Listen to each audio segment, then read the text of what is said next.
am Ariel Shaw, founder and president of Southern Crescent Women in Business, and we are back with Women Wealth in Entrepreneurship. We are in season 7, and I tell you one thing, the men are dominating this season. We have the pleasure of welcoming Chef Carlos Brown. Welcome, Chef. Thank you. Thank you for having me for sure. An honor to be here. Absolutely. So, Chef Carlos Brown, you are originally out of Charleston, South Carolina. Go Charleston. Yes. My hometown, Yes. the Gullah Geechee.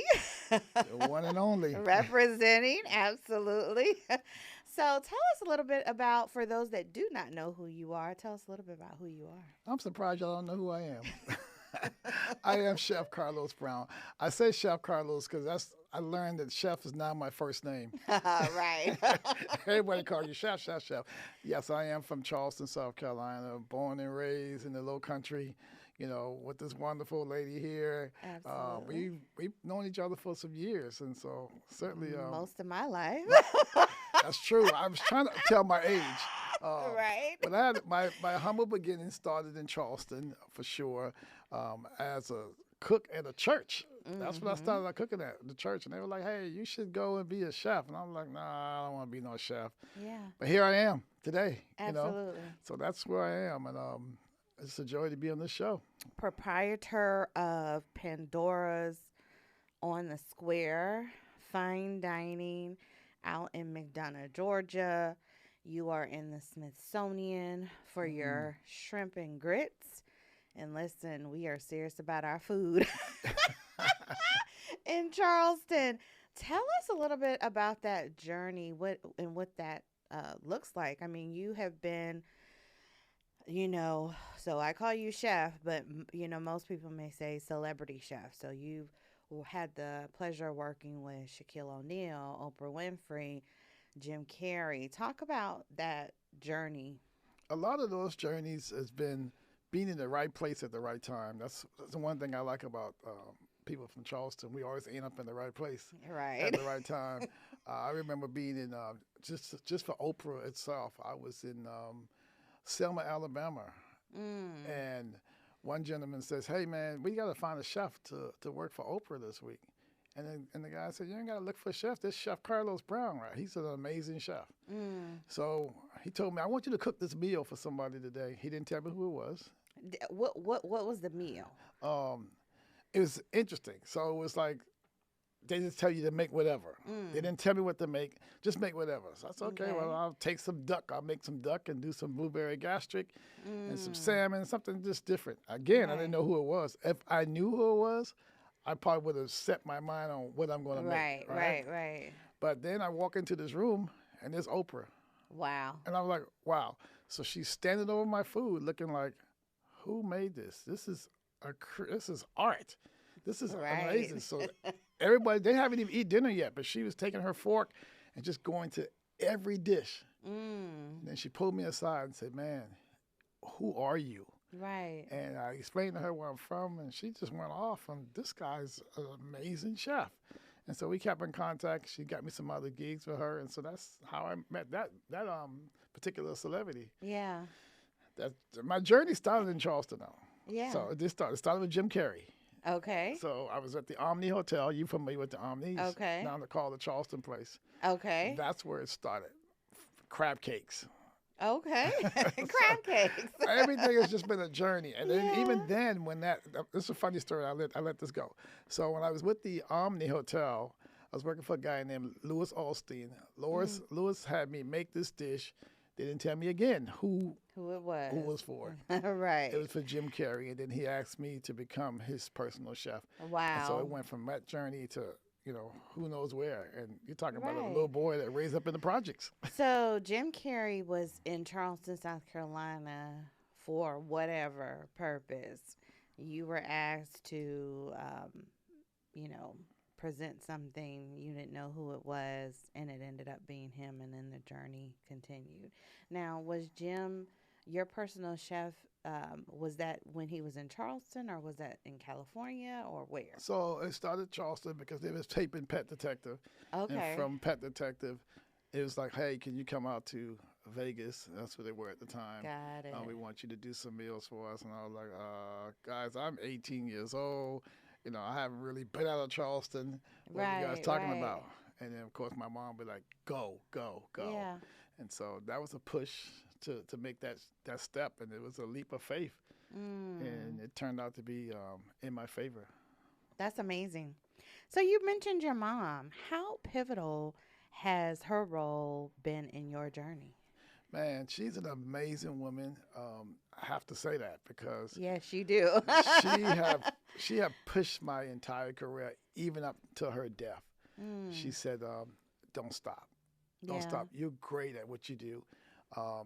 You're an amazing chef, and you're going to create something in this world that nobody else could do." And so that's where the Smithsonian jumped in. Because never knowing that was going to happen as well. Didn't even know that was on the table. At all. At all. And let me say this. If you're from Charleston, we have such a unique cuisine. People say a lot about Charleston. They talk a lot about New Orleans and how, our food. It's just one of those things.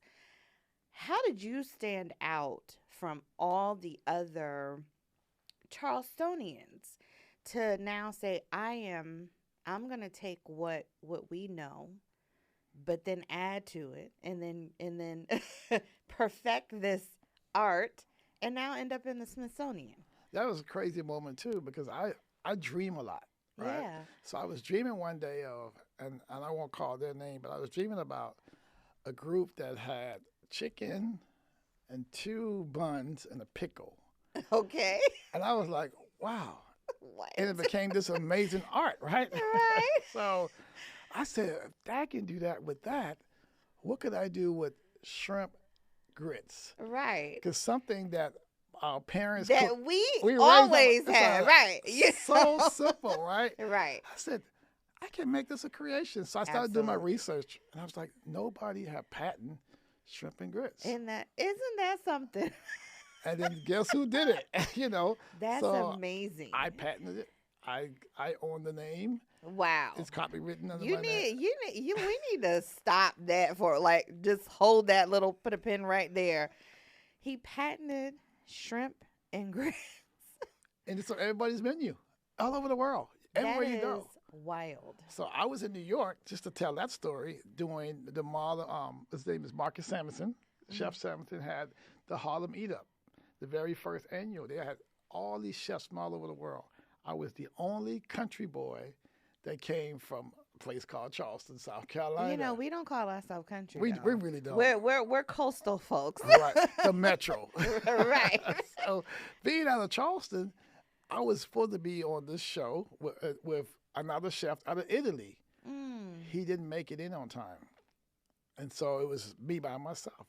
I prepared his food and my food. But they said, what would you do for your first course? And I said, shrimp and grits. And everybody in New York like, shrimp and grits? Right. That's what you're going to do? Yes. I did shrimp and grits. It became the most outstanding dish in the entire, the whole festival. Wow. New York Times talked about it. Then the next thing you know, I was in Minnesota with the NFL, working with the Vikings, and someone gave me a call. No, sent me a text. And they texted me in the Smithsonian Museum, and she was like, I am sitting here crying because I walked into the Smithsonian in D.C., and this Chef Carlos Brown. That is wild. I didn't expect that. Again, I walked in a situation, being in the place at the right time, and someone else saw it before I seen it. I jumped on the plane and said, let me fly down to DC. So really, when you say being in the right place at the right time, you weren't exaggerating. That's literally... That's true.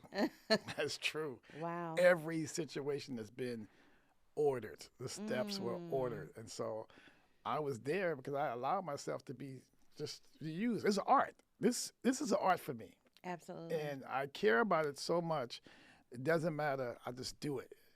They try to get me out of the kitchen. Take a break. I can't. I get the feeling. Even last night, I wasn't supposed to cook. I said, oh, don't worry about it, guys. I got it. Right. So, that's what it's all about. Just loving what you do. I love the craft. So talk about Pandora's on the Square. Pandora I seen this building for 4 years. I would drive by this building and I would continuously call it mine. This is my building. And even though somebody else was in there, I was like, oh, they're just there for a little while. That's my building. Now, that's some manifesting right there. Yeah, I seen it. Like, I seen it. I see what's going to happen to it. And it's an incredible journey. And that's just a step from where we're going next. Absolutely. 'Cause we got some steps. We got some steps. Yeah. And so that was a great journey. I love the restaurant. I love what it's doing. Yeah. It's so much more than just a restaurant. Yeah. People. So talk about what it is. And I mean, just even seeing the journey and you guys putting it together from the hand painted. I mean, most people don't even realize it ain't wallpaper up there. That's hand painted. Yes. And when we come, it's so interesting because we come from Charleston. Yes. And we're exposed to so much. I don't think a lot of people really get that. So they may think, oh, they're a little bougie or whatever the case is.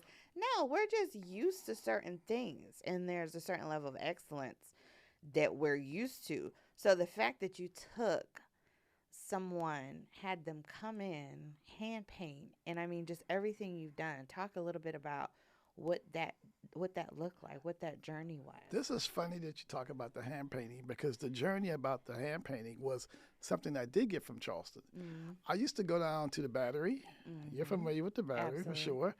And there would be like in the water, there'd be little flowers that looks like the one that's on the wall. Mm. I would always speak to those flowers. Okay. I would go out there. I don't care if I have something on my shoulder or my mind. I just speak to the flower, and I used to see the flowers waving back and forth. Like it seemed like it's giving me answers, and it gave me joy, and it made me happy. And that's that water too. Yeah. And you can see the tide coming in, and whenever I talk to it, you see it going back out, and those same flowers would be waving, like don't worry about it. Right. Take the pressure off. Right. I got this, and so. That's where that painting comes from, and it's actually what I call one of my signatures for everything I do now is make sure that hand painting flowers is staying in those restaurants. That is such a unique story. Yeah, it's a great thing. Wow. So people don't even know when they come in the restaurant, it's talking to you, it's giving you. Pandora to me is a place for healing, refreshing, peace. Yeah. And that's what the intentions is, to bring love, to bring communication. That's why we don't have television inside there. Right. We want people to be able to communicate to one another. So it's a great story about the Pandora. And talk a little bit about your menu there. A menu, of course, always inspired by the Lowcountry. Right. And even more now, because I've made some changes to the menu to make sure that the Lowcountry is a part of it, that they understand when we talk about the Gullah Geechee, we can talk about it in our food. Absolutely. And so it's a great place to come, I'm telling you. It's even better now. It's getting better every day. Yeah. So I don't know what you can share, but I know there are some things that are coming. So share what you can. Okay. Yeah. So I see the next step.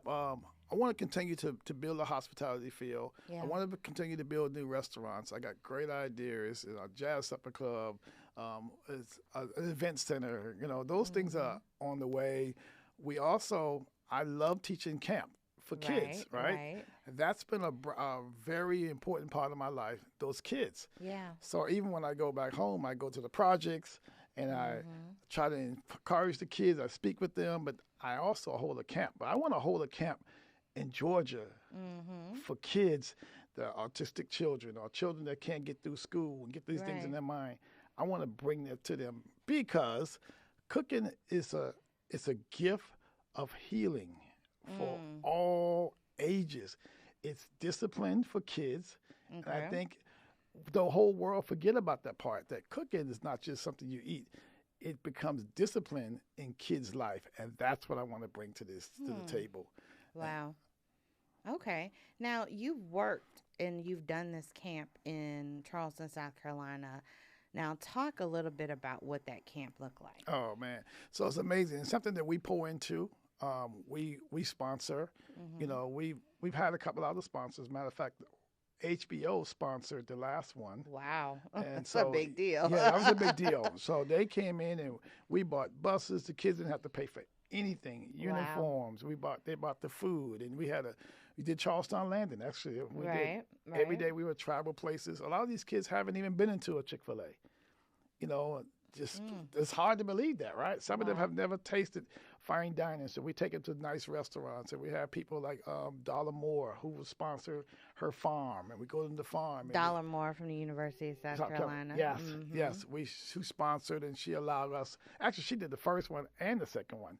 She allowed the kids to come out there to the farm and they harvest vegetables, and we taught them so much good things. Clemson University actually was a part of that as well, because so that's what we want to bring to the table. We want to do that here in Georgia. We want to allow the universities to be a part of what we're giving to the youth, so we can take them out of these, not just out of the neighborhood, but take the mindset out of them, right, and give them the right mind to move forward. Exposure. Yeah, give them great exposure. So believe it, I'm telling you, I could not believe some of the kids that said, "Oh, I've never been outside of McDonald's or Burger King," and like, wow.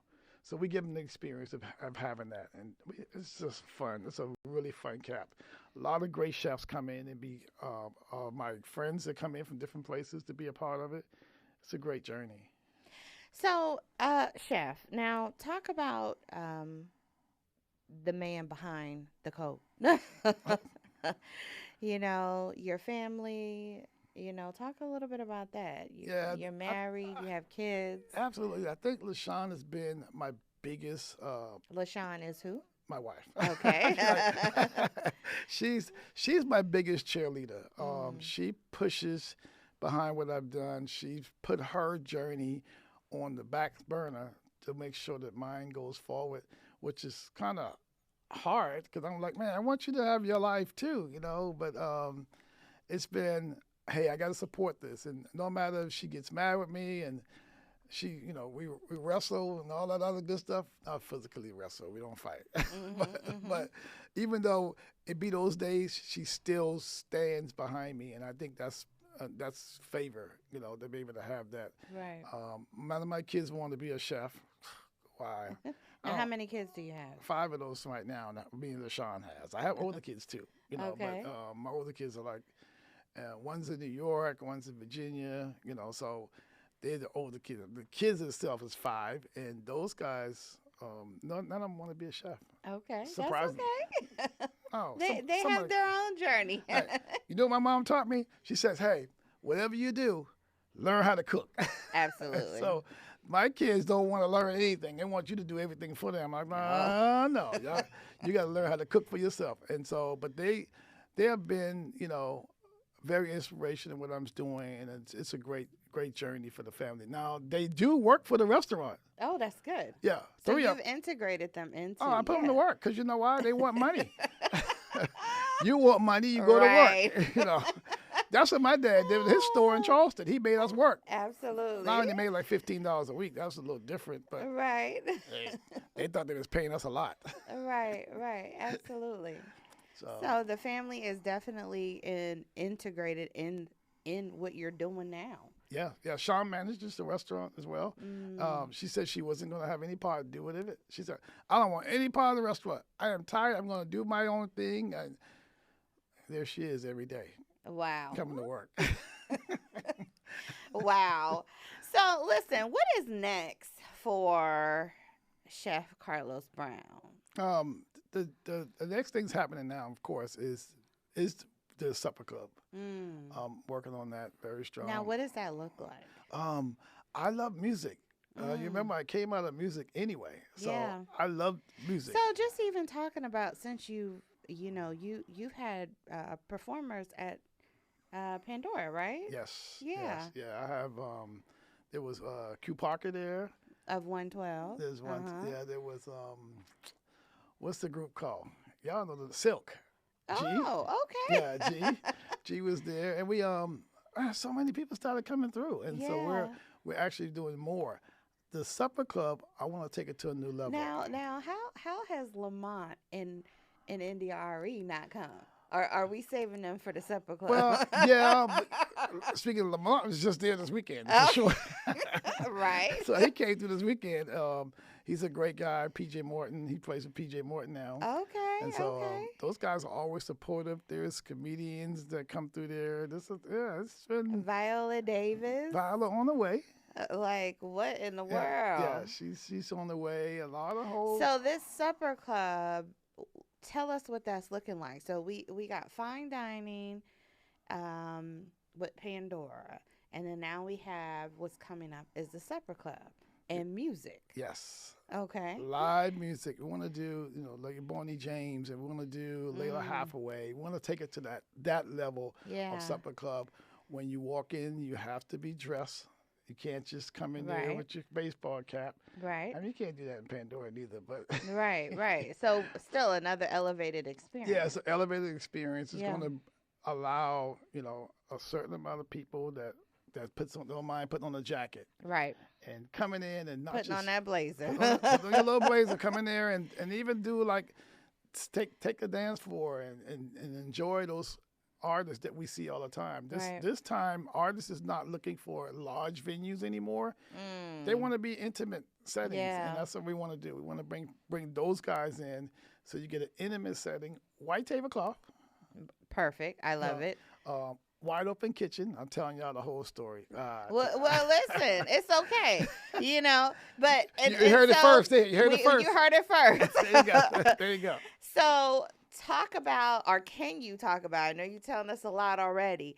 Can you tell us a little bit, a sneak peek of what that menu is going to look like? This is Ariel. Boy, she knows how to do it, don't she?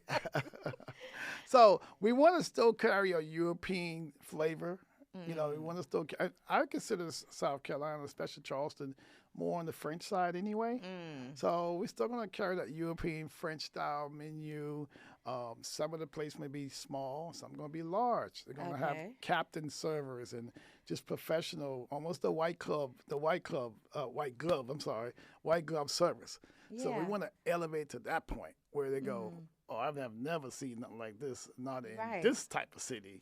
But we want to do that. I travel a lot of places around the world, and I enjoy great food. I don't even stay in certain places anymore because I'm used to having that experience.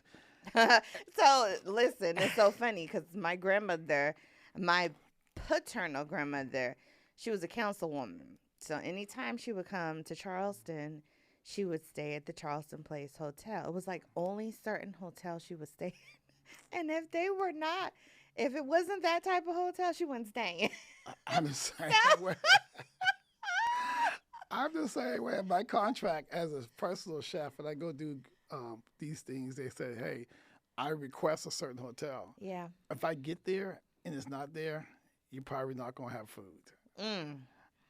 Because you just get used to staying in certain places. Well, same thing with food. Right. We want to take people to a place that when they go to other restaurants, if it ain't like this, they're not coming back. Yeah.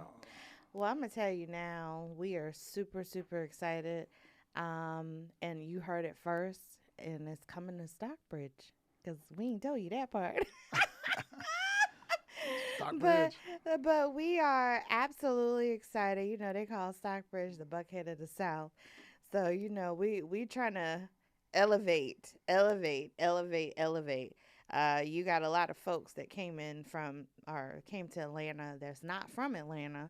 And that's okay, because we all bring our collective experience to make this space and this region better. It's coming. Stockbridge, Henry County, I put it that way. Yeah. Because I'm collaborating with some chefs out there as well. That's there right now. Right, yeah, right. So we're doing some great things as well. So that's going to be good. That's amazing. Now, Chef, what do you want? I mean, because this is a business at the end of the day. What do you want to share with entrepreneurs? Because it doesn't matter what industry you're in. You're going to have challenges. You're going to be able to get over them. Or, if you don't get over them, that's going to be, it's not going to be good for you. So talk about what challenges you've had as an entrepreneur in this space and how you were able to get over them. One is as an African American chef, we don't have the same privileges as some banks with that other people do. Right? You got to figure out what works, and you cannot just put it on food. Yeah. It has to be more. So then I discovered products. So I do products. I have my own line of sauces. Even talked about that. Yeah, I have my own line of sauces, and I'm working on some other products as well because I believe that when you bring product to the table, now you have that residual income coming in. Absolutely. And you can build just from your product alone. And then don't give up. Because there are times that you be like, okay, this is over. I'm not doing this anymore. Right?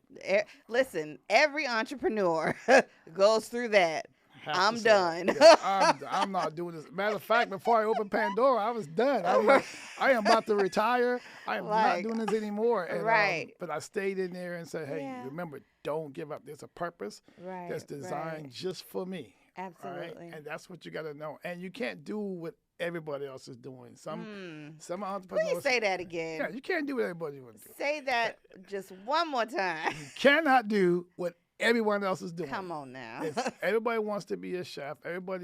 Just because you cook at home doesn't mean you should be in a restaurant. Right. Right. And it's really not about the cooking. It's about how you service and how you manage what you're serving. Right. And I think that's where I became great in being able to manage and teach people how to become a leader and not a boss. Because there's a lot of bosses, not a whole lot of leader. Right. And I think leadership, and I think the camp have taught me leadership, even with the kids, how to become a leader. Right, right. Because leaders makes leaders. Absolutely. Bosses dictate. That's good. I'm not looking to dictate. I want to train people. I want to train people's minds to become leaders. It makes you great. And if you're in this business, or especially my business, because you want to be the boss, most likely you're going to be like exactly what you just said. It's going to be the end. It's not going to last long. Right. So that's my advice to you: is become a leader and know that you're called to be that leader, not something you just think is fun to get into. Now, did you have a mentor? I'll tell you one good person that really there's a few of them, that helped me out for sure. Dr. Michael Roberts, who's out of St. Louis. Yeah, out of St. Louis. Yeah, now he is like one of the first Black billionaires. Yeah. Now that's a mentor. He's still great in my life. Wow. Calls and teaching me certain things. There's also the writer. What is his name? Oh, I can't forget, but I'll come back to him. But anyway, there's Les Brown. Okay. Les Brown sat me down and also still is a great mentor and teaches me, how to go about things. Don't give up. That's interesting because I think when I ran into you, when I knew you were here in Atlanta, because you were brought out to a particular space. I'm not going to say the name. Right. I think you were with Les Brown. I was with Les Brown. That's right. That's exactly when we caught each other. Sure. Absolutely. Yep. It was Les Brown. They stay on top of me and always encouraging me. He encouraged my new book that's coming out as well. I'm so glad you mentioned that because you said products, and all I was thinking is, okay, where's the book? Where's the digital product as well? It's on the way. His book is actually done. It's going through the process right now. But the book has been certainly an inspiring book. It's called Saving Hospitality. Nice. That's a great story. It talks from beginning to where I'm at right now. So when are you releasing this? We want to do it because the Marcus Garvin in New York. Okay. They want to do a big session out there for me. Okay. With the book. But when? That's going to happen in September. Oh, so this year? This year. It's coming this year. Yeah, the book is about ready to come out. Man, listen, you're getting all the scoops today. Yeah. Book is coming out. And I'm actually on my next book as well. Listen. So, what's funny? Now, hold on a second. I don't know how you doing all this. Because even with the books we've released, they've been collaborative books because it takes a lot to write a book. It takes a lot. Are you writing this? Are you funny. working with a ghostwriter? I write my own books. Wow. And I've never been interested in writing anything. Wow. That's what's crazy. So I write a lot in airplanes. When Mm. I'm flying different places, it just started coming to me, and I learned, oh, stop writing. Don't Right. just. So now writing has become a part of who I am, and I didn't even Wow. wasn't interested in being a writer at all. Wow. So now I'm writing all these books. Listen, Chef, you go ahead. Yeah. So it's just really, I tell you, being in the right place at the right time, and I take these trips and these airplanes, especially when I go in like California and those type places. I'm writing. I wrote another book Wow. in the entire flight. Wow. I'm finished with a book. Listen, And, I love it. that one was really interesting. That's called Don't Watch the Money. So it's a really good book. That's going to be really exciting as well. I'm already getting ready to put it out there. So you're releasing 2 books this year? Are we doing one? How are we doing It may this? be 2 because Okay. I think I'm about finished. I got a few more things to put in this one book. Wow. The second book I started writing. And I love it. never thought about writing, but hey, you got to continue to be creative. Absolutely. I learned a long time ago that our history must be written. And so that's what I started writing from knowing that my history needs to be written. That's good. So there it is. Y'all, Chef Carlos Brown. You learned a lot today, didn't you? I did. And I thought I knew most, but I'm telling you, I mean, wow. So you have a website, right? Yes.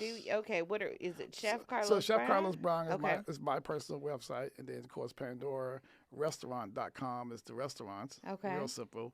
But Yeah. it's a new website, Pandora, so guys, go check it out. Really Okay, good. Really okay. nice. So that's good. And how do they find you on social media? Social media is Chef Carlos Brown. Everything is Chef Carlos Brown, guys. So Chef Carlos Brown, and I'll say this. So we know Chef Carlos Brown, but and a lot of people know Chef Carlos Brown, but I think the world will begin to know who Chef Carlos Brown is, and I think that's really key and important Thank to you. even say that. Thank you. Absolutely. Last word. First, I'm going to say I am honored to be with Ariel Shaw, Dr. Shaw, who is an amazing woman who's has really pushed me to the next level. Even when I said, okay, I'm quitting, she's like, no, you got to do this right here. So I am so grateful for you, for sure, and the journey. I tell people that all the time. I said, man, she is that's my fan right there. Right. I'm a fan of Ariel Shaw. I don't care what y'all say, because I think that you're doing things in the right way. Knowing you as a little child, how you came up, it's like, man, you know what? She's really doing amazing. So we talked about you this past weekend, me and Lamont and Shane and Stacy, all of us. We had a Charleston get together. And we were talking about how proud we are of who you are, who you became. Listen, I'm proud of all of y'all. You got to come hang out with us sometime.